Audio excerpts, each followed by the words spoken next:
What's going on, everybody? Welcome back to another episode of Freedom Investor Radio. I'm your host, John Pearl, and today I am joined by Zach Haptonstall, who is the CEO and co-founder of Rise 48 Equity and Rise 48 Communities. Zach, welcome to the show today, my man.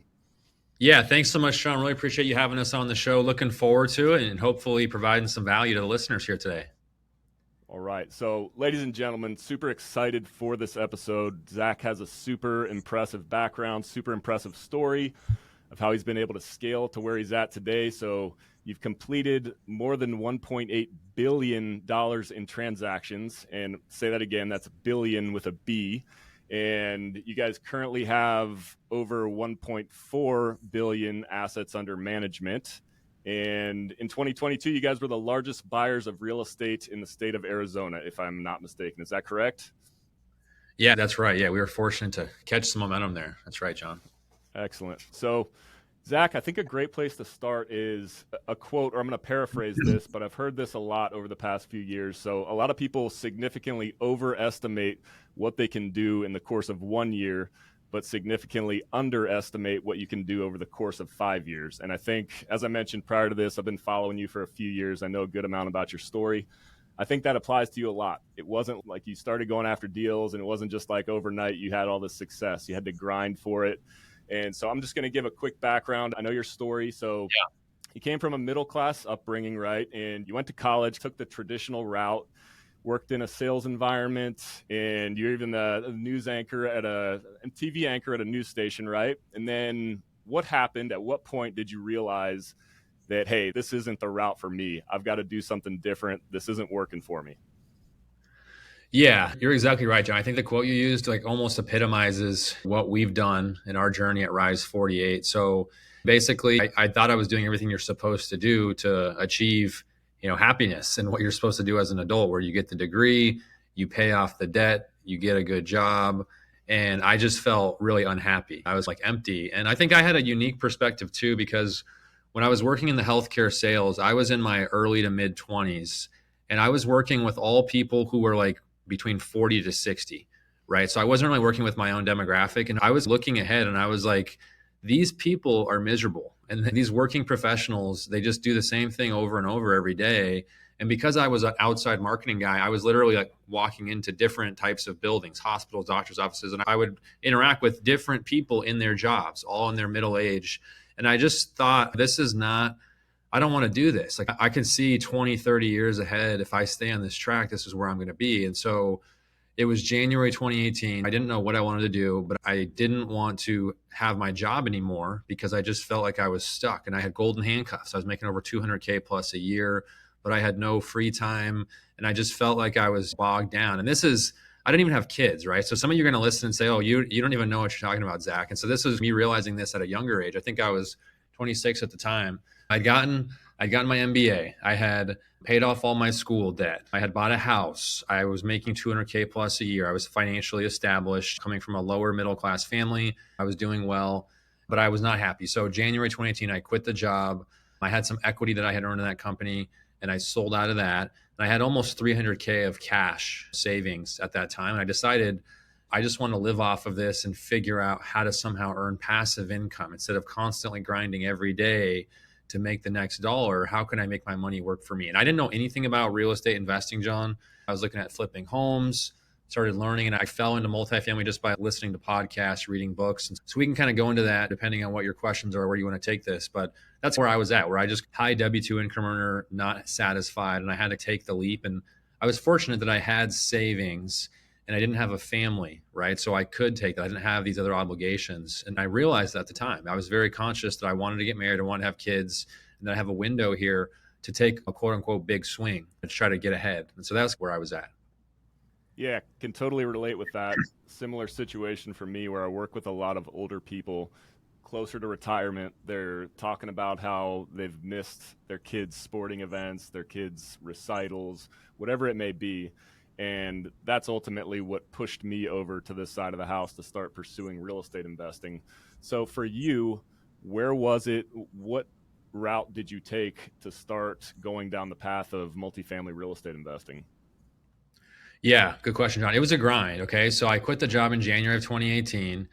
I probably spent at least 2 or 3 months just trying to figure out learning about real estate in general because I didn't know hardly anything. I had gotten my real estate license 2 years prior, but I never used it. It was like after I got my MBA, I just needed to keep learning apparently. So I got this real estate license as a backup, but I never did anything. And so I was looking at flipping homes initially.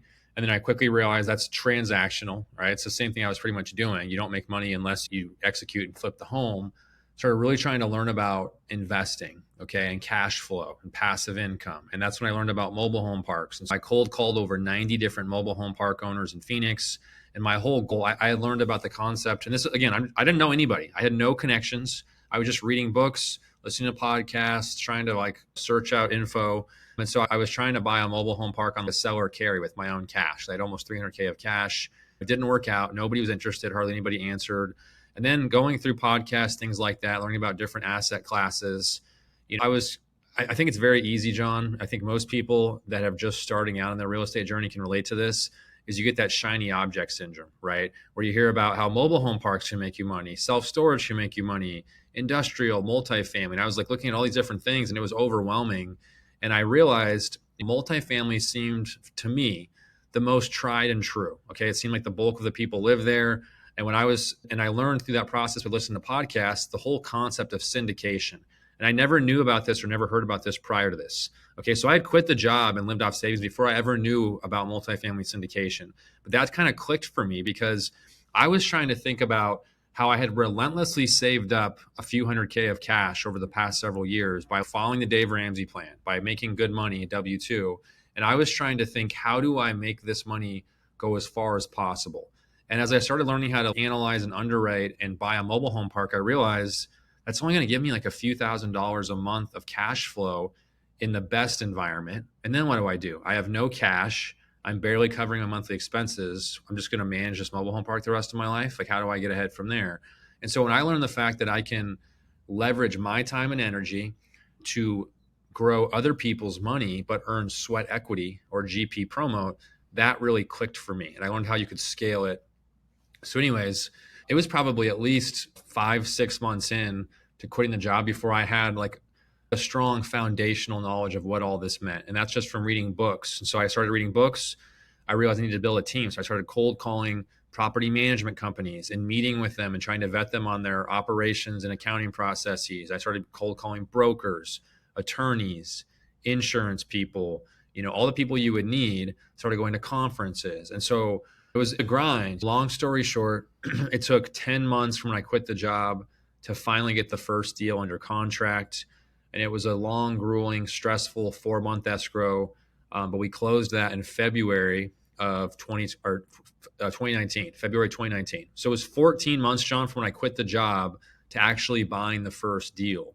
Okay. And I blew through a ton of savings. I really lost my self-confidence. I didn't know what I was supposed to do every day, but finally got that first deal. And then we started snowballing, and we can go into that if you want to. But that was kind of what that initial process looked like, is I was just searching for answers, for knowledge from anybody. And I had to start going to different events where there's other people that are looking to do this and meet those types of people.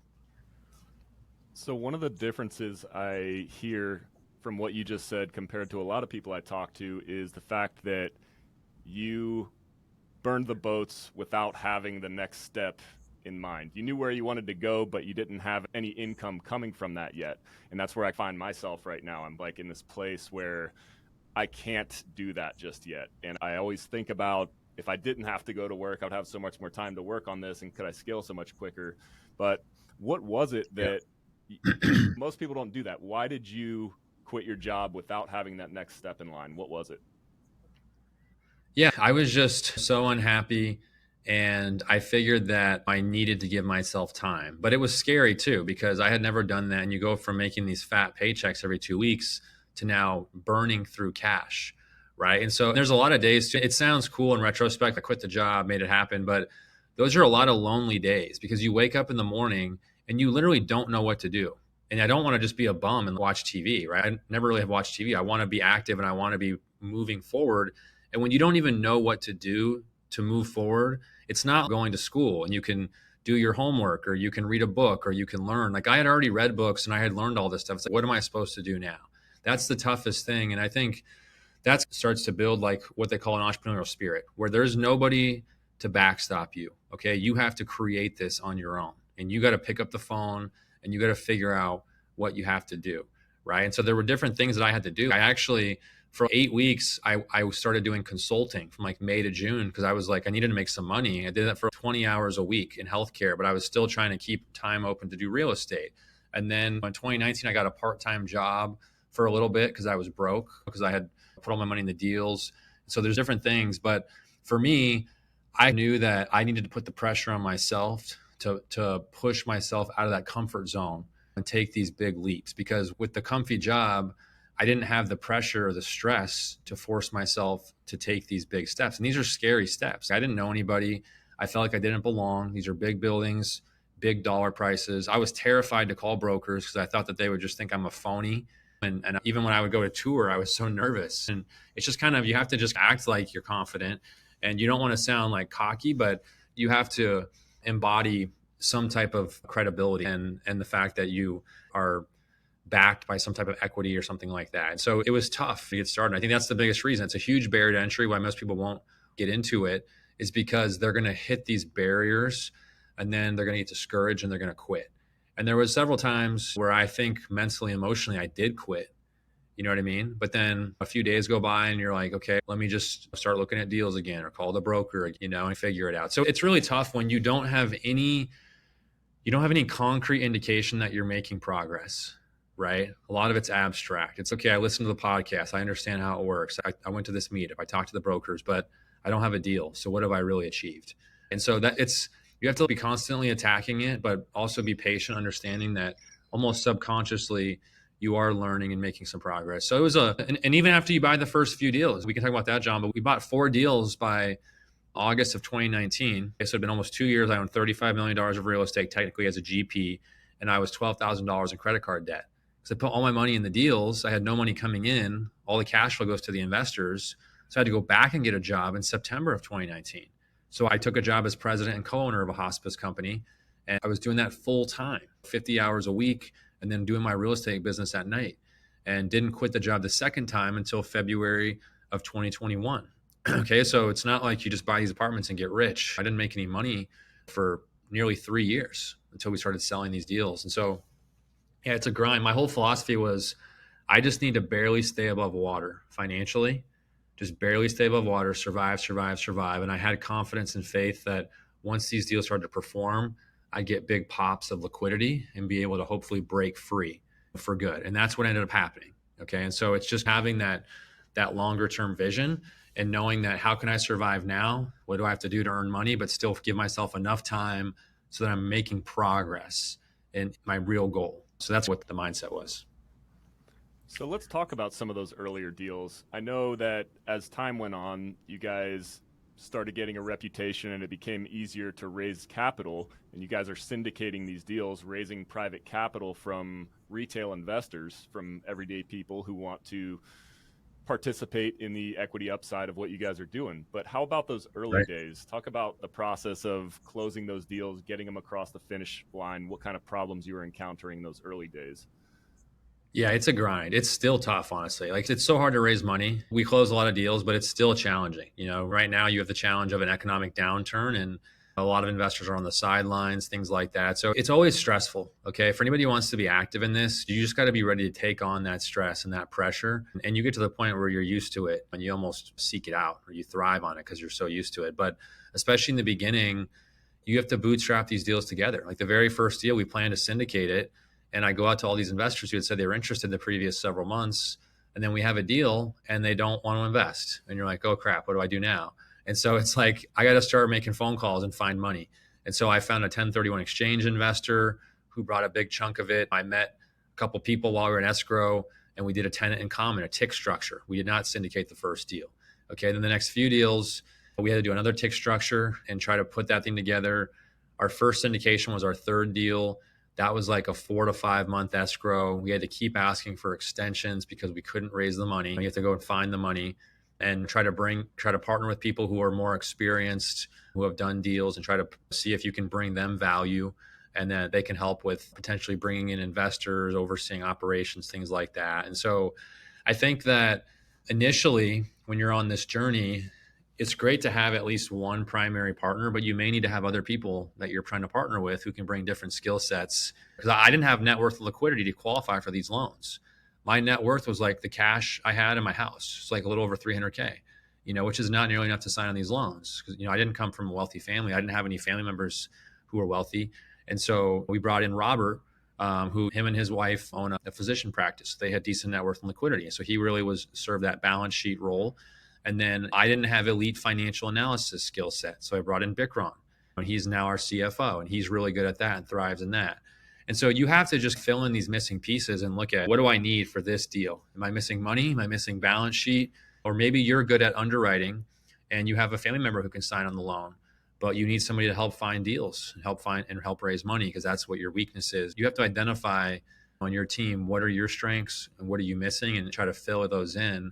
It's always a grind. And to answer your question directly, John, until you really start selling deals and going full cycle, for our experience, it was always difficult to raise money. Okay. Once we started selling deals and showing investors that we've proven, we've executed the plan, gone full cycle, we've renovated the units, and we started getting flooded with investor referrals, right? Because those investors are happy. They refer their friends, colleagues, family, and just new investors who are looking to invest.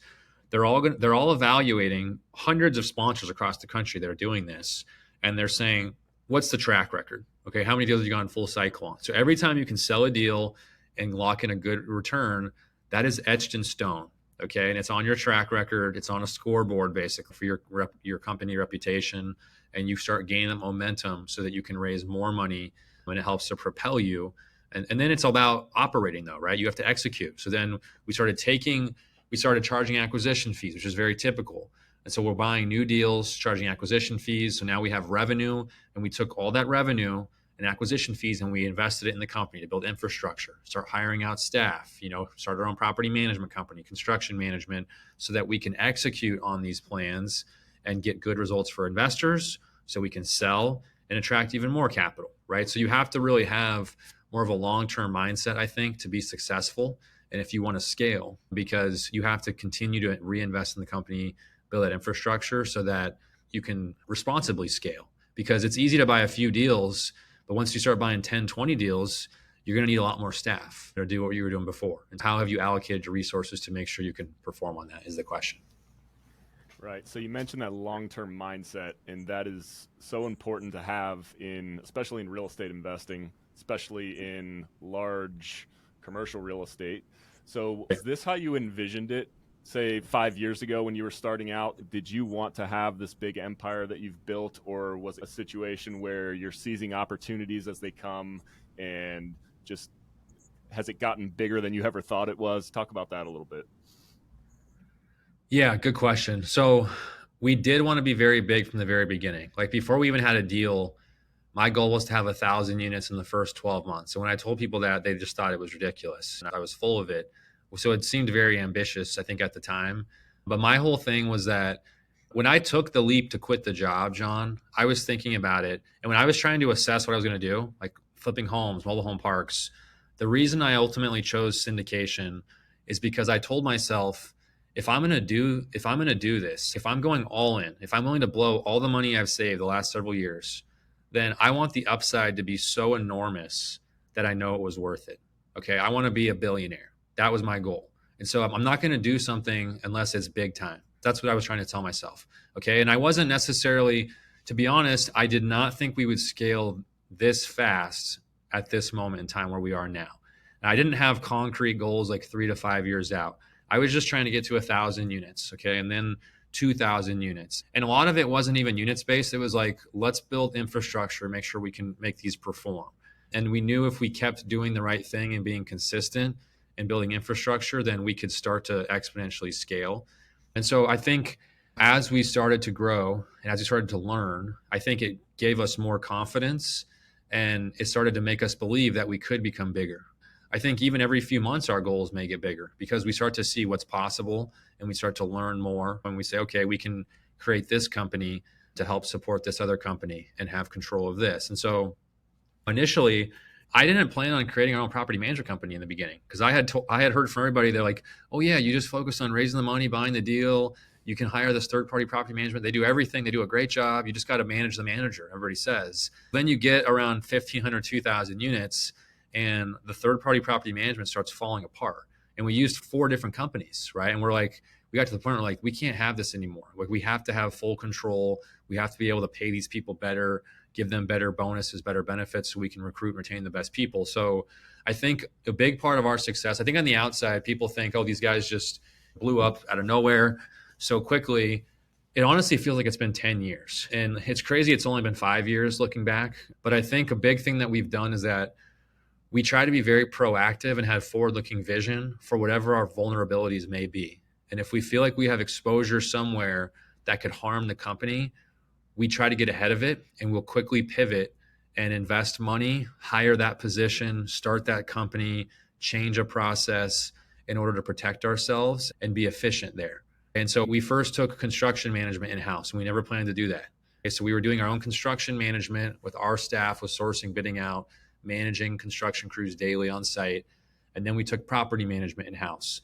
And then we started building out a full accounting team and a financial planning and analysis team and investor relations. So we started doing all these different things. Like right now, this has been going on for almost a year now, where we hired these software engineers to create our own investor portal, because all these different portals we talked to didn't have the customization that we want. And we've talked to all of the major ones you've heard of.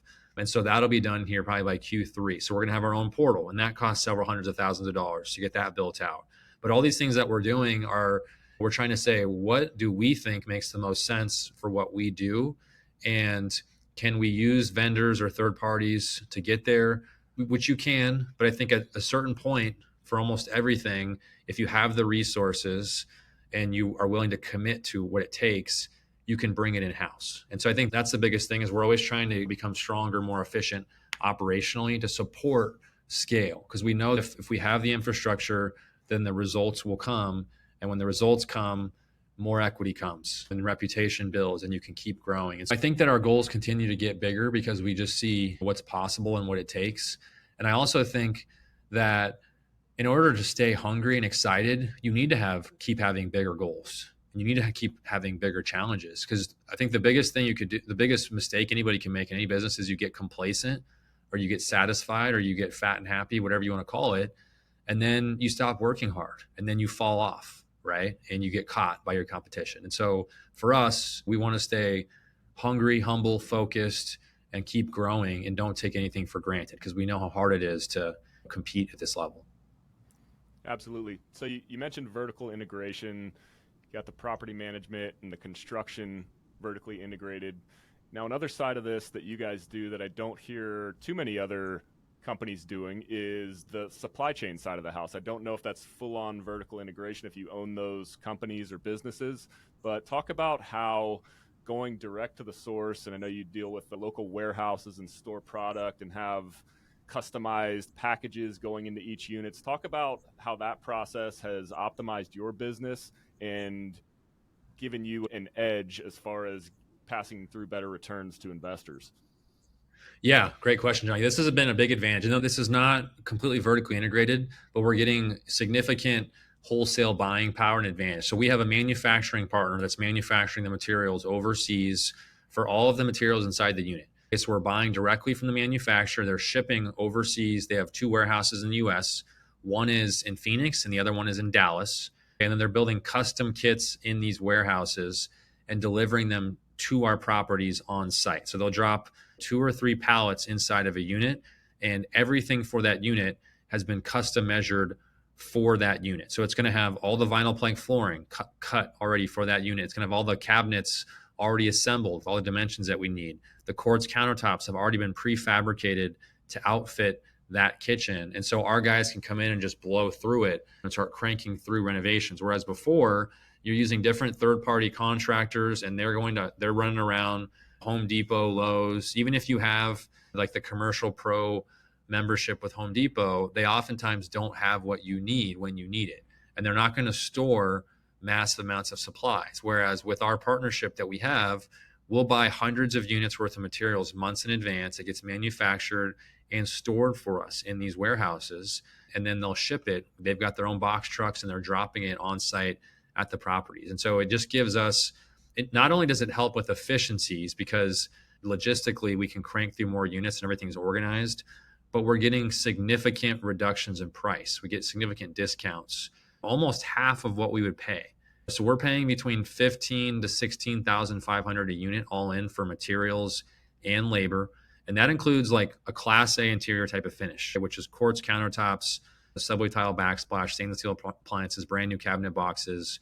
That would cost us at least 25,000 to 30,000 a unit all in for materials and labor if we were to try to bootstrap that unit together, going to Home Depot, Lowe's, things like that. And we know that because we used to have to do that.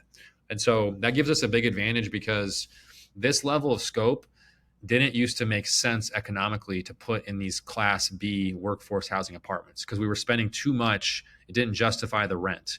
But once we were able to get our price down, we spend the same amount of money on quartz countertops as Formica. It's just the same. It's the same amount of money for us to buy brand new cabinet boxes instead of having to repair the current boxes and put new doors on them and paint them, things like that. So what it does is it gives us a competitive advantage with leasing because our interior units are superior to at least 90% or more of our competition for the same vintage in Phoenix and Dallas. So when tenants are looking, they're like, hey, I can get this really nice scope for still an affordable rent as compared to what a Class A would charge. But this scope is much higher end than all the other types of 1980s apartments that are charging a similar price point. So it just gives us a big advantage overall. Excellent. So let's talk about capital calls. A lot of that's been happening in the syndication space. It's getting dicey with the debt markets, rising interest rates, causing a lot of tricky situations for people that own commercial real estate, multifamily properties. So I know you put a call out to your whole network recently to touch on these topics. A lot of them were worried about it. And so what are some of the things that you talked about on that call as to what you guys are doing to mitigate this, the potential for having to do a capital call? Yeah, great point, John. This is very relevant. And at the time we're recording this, we're at end of April here, 2023. And in the last 8 to 12 weeks, there's a ton of sponsors across the country doing capital calls. And we have never done a capital call on any deal, on any property in our entire portfolio. And we don't plan to have to do any capital calls, any deals in all of 2023 or 2024. And as an example of, and I'll go into why capital calls are happening, but the reason we know it's happening is because we've had over 4,000 plus different individuals invest with us so far. Many of these investors are investing with different sponsors across the country.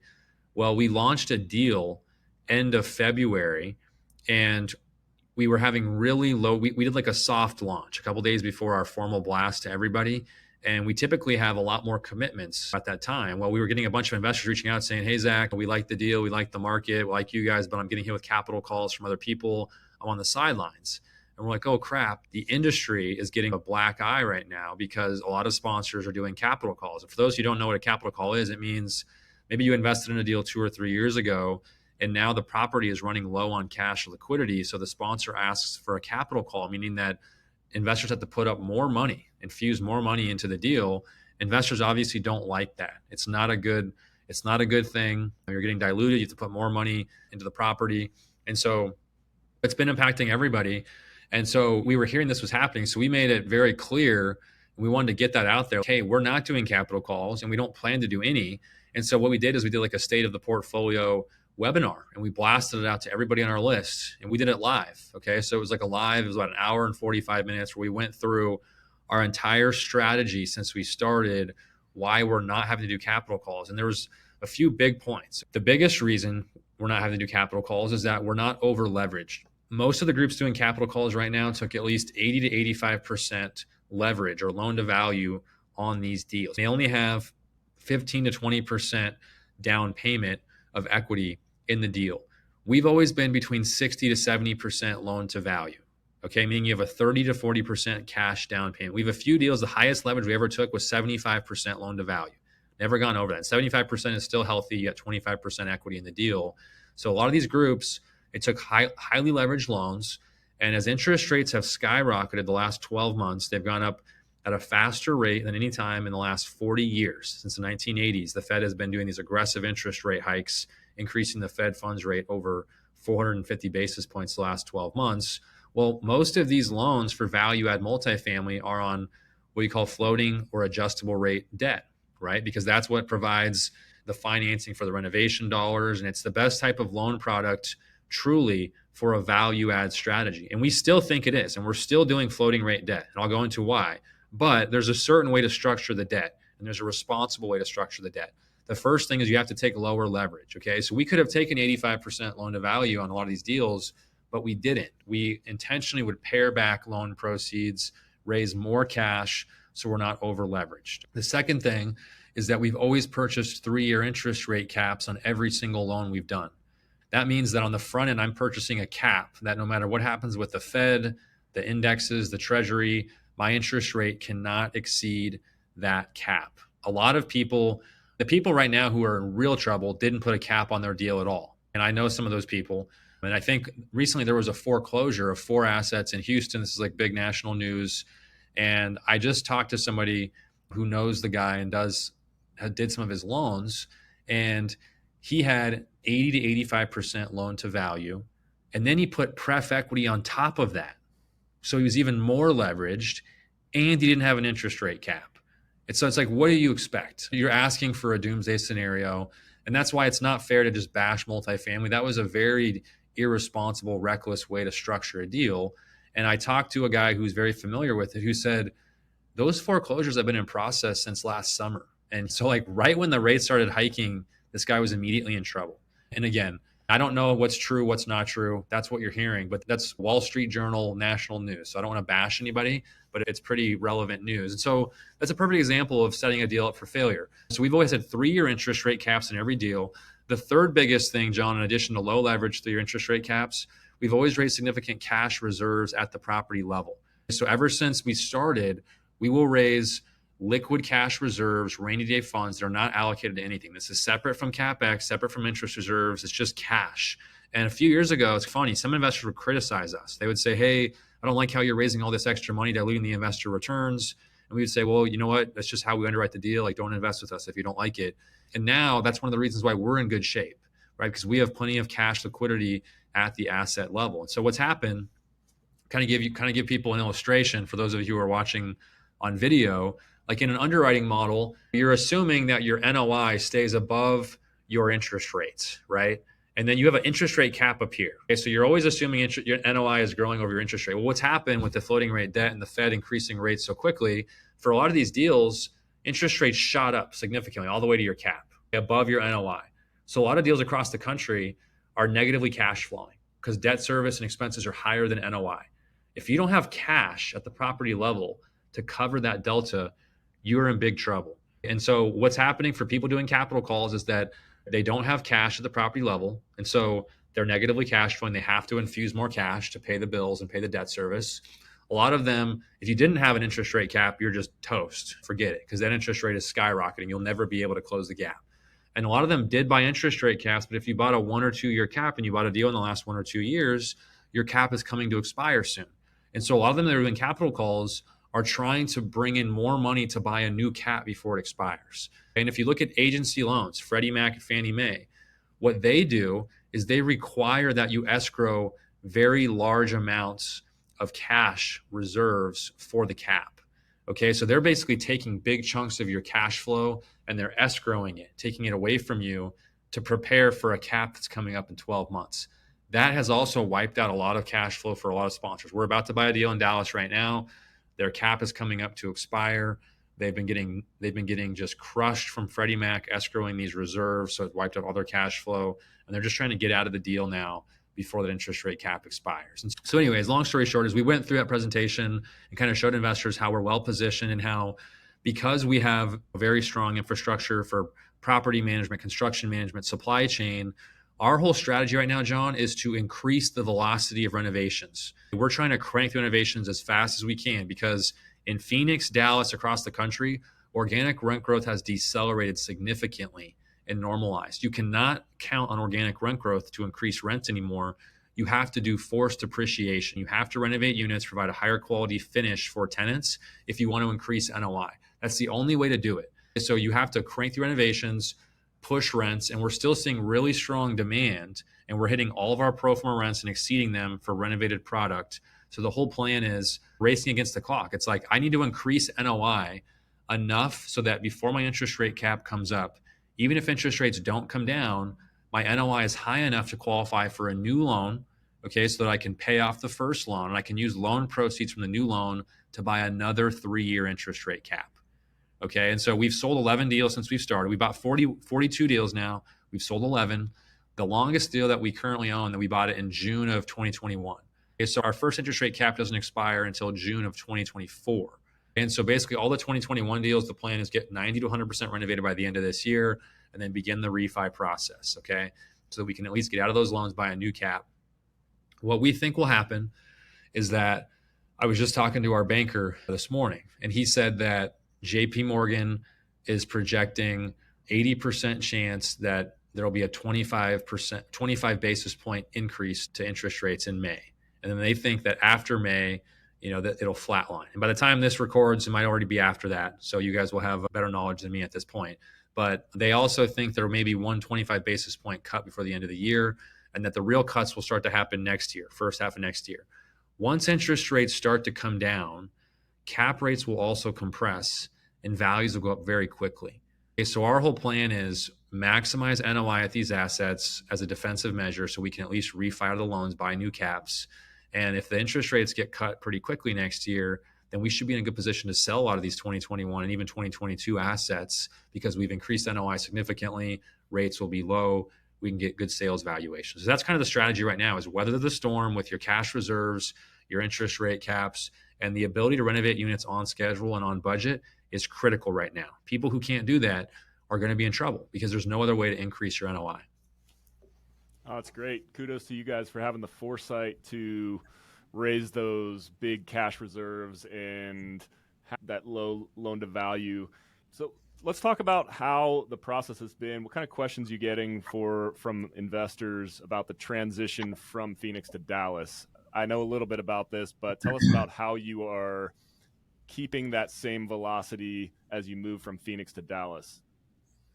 Yeah, good question. So kind of give you some context, John. We've had the equity demand now for over 2 years to expand to a new market. We've had a lot of investors that are literally in 10 or 15 deals with us that are saying, like, hey, we like the reporting that you guys do. We like the way you operate, but I don't want to have so much money in one market. I want to be diversified. And we've been telling people for 2 years, we will go to another market, but we want to make sure we build out all of our systems and processes, our supply chain out to where we feel like we have it down so that when we do expand, we're expanding responsibly and we have infrastructure in place. And so we really made the commitment in November of 2022 to expand to Dallas. And we really like Dallas because it's similar to Phoenix, top 5 in the country for all the major fundamentals we look for: job growth, population growth, rent growth, diversified employment. And we were able to, I guess we knew that we needed to build out infrastructure before we even started buying deals, just to make sure we could actually execute and perform.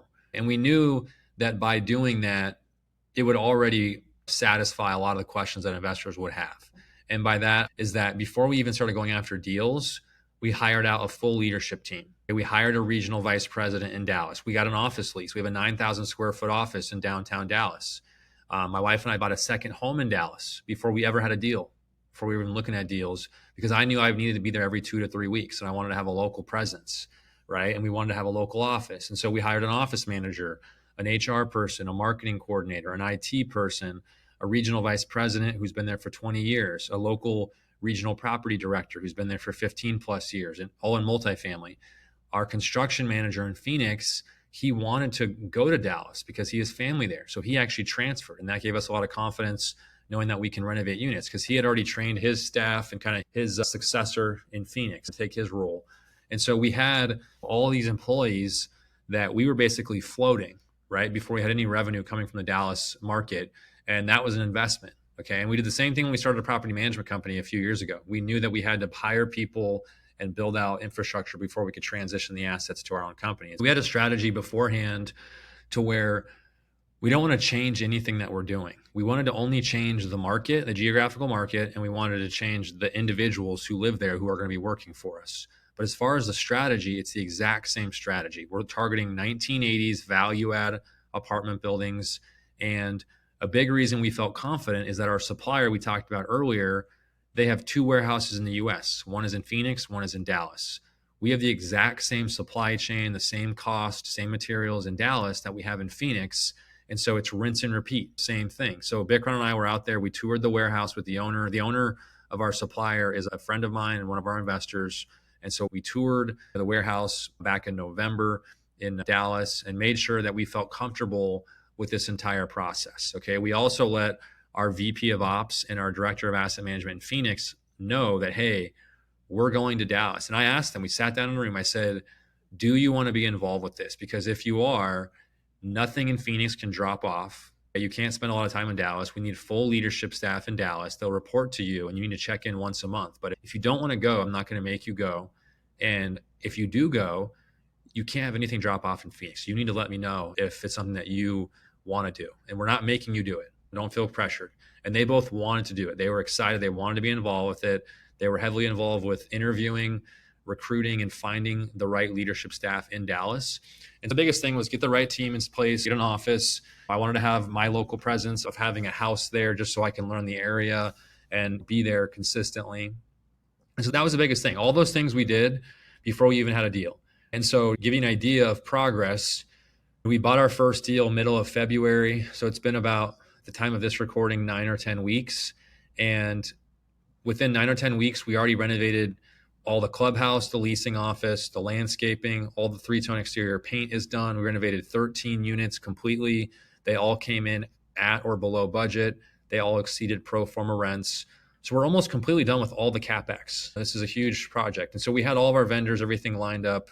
Our painter, who does all of our exterior painting, it's hard to find good exterior painting companies. His name is Dino. He bought a house in Dallas. That's how committed this guy was. He bought a house to house his crew.